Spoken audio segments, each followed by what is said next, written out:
ladies and gentlemen, we want to go on to this issue, and we must give it very careful attention indeed about the unemployment changes in Northern Ireland. Yes, Margaret Thatcher has managed to fuck up a lot of people's benefits as usual. Now, we have an inside audience in the studio tonight who will be asking advice as to the changes in their benefits. Now, we have an elderly pensioner at the back there. Yes, you, madam, you with the yellow cardigan on there. What seems to be your problem, dear? Well, I'm 75 years of old, Mr. Cole. And my name's Jemima Sims. Well, get on with it, love. What's your problem? Well, I was getting £60 per week until the new changes came in there.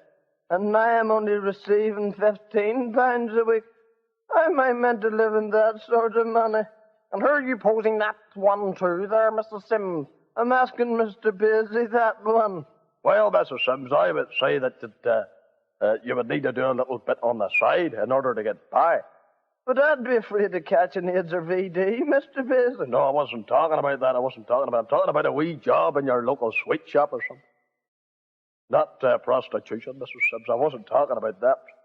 Sure, I'd be afraid of getting dundered in the devil. Oh, Mrs. Sims, you'll be surprised the Social Security are not that hard on anybody to pass a double. No, I'm not talking about that, Mr. Paisley. I'm talking about the double in the bed, the gangbang. Like Mrs. Sims, I think you're a fucking sex maniac, Mr. Cole. What sort of woman's this to bring in? Well, I didn't understand that Mrs. Sims was like that. Sorry, Mrs. Sims. Jerry Fit. What have you to say there about Mrs. Sims? Well, I'd say it's a pity fucking wage up there.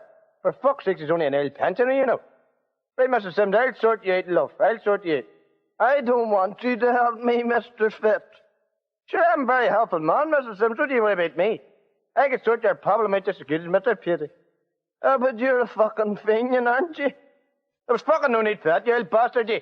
I was here to fucking try and help you out. You call me a fucking fiend? You fucking fat old bastard, you. Right now, Mr. Fit, that's enough now. We'll just go on to someone else. Sorry about that, Mrs. Sims. I'll just have to fucking sweat it out. Now, we're just going to have to go to somebody else. There's someone there in the back seat there with a green jumper on. Yes, you, the one with the funny-looking face. What's your problem? My name's Robert, and I've got a problem. You fucking say that again. You see, I used to go about on a set of crutches, but they would take off me, so they will. Bet you feel like a ton of shit, too. And I was wondering if we could get better facilities. Things like walking frames and commodes and wheelchairs. You think of a wheelchair stuck in your fucking mouth, for fuck's sake. Well, and we also need commodes too. That's twice you've said commodes, for fuck's sake. You must have two fucking arseholes. Now, hold on here. Mr. Fit, you answer Robert's query there. Who the fuck he meant to answer a query like that? Fuck's sake, he sounds like somebody with a fucking plastic bag wrapped around his fucking head. Right, Robert, why do you need a commode, son? Well, I'm always shaking myself, so I am.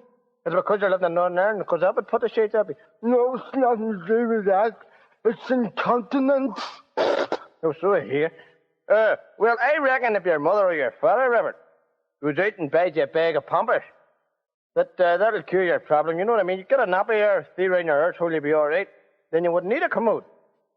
Oh, but Mr. Fit, you haven't seen the size of my shite.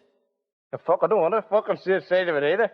Look, Robert, I'm sorry, but I can't help. Yes, you're sorry, Robert, but that's a problem you'd need to take to the medical profession. That has nothing to do with your benefit being cut. Mind you, I think the brew would be doing you a favour to cut your throat, never mind your benefit. But nevertheless, I suggest you go and throw yourself into a lagging there with a couple of concrete bricks strapped to your neck. Now, we're going to go to that gentleman in the front row. Yes, you there with a pink jumper on. What's your problem? Mr. Cole, I was getting £40 a week until the new changes came in there. And I'm only getting £21 a week. And there's no way I could survive on that sort of money. I would like to ask Mr. Fit what I could do. Well, say my name, married. No, Mr. Fit, actually, I'm not afraid to admit that I'm gay. That explains why you're only getting £21 a week, you bent bastard. Yeah, that's why. Now, hold on, Mr. Pitty. Fuck, leave him alone. He can't help it, he's fucking gay. Hold on a minute there. Fuck Jerry Fitzandler's fucking hole of an AIDS victim. Look, Mr. Pitty, let me tell you something. I'm not an AIDS victim. I'm very careful to whom I go out with, you know. It's not just any old Tom, Dick and Harry. It's more fucking Dick than Tom and Harry. I know what you're like, you fruity bastard.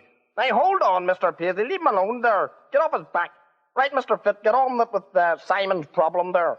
Well, Simon, if as you say you're single, I can only imagine They've made a cock up somewhere. The cock stuck up his fucking arse. That's where it is. Right now, there's no need for that, Dr. Pierce. I'm sorry about that, Simon. But we don't seem... Sorry about that. Sorry about that, but we don't seem to be getting any further here. So the Social Security shake-up is at an end now, and I want to thank you all very much for posing your questions to our MPs.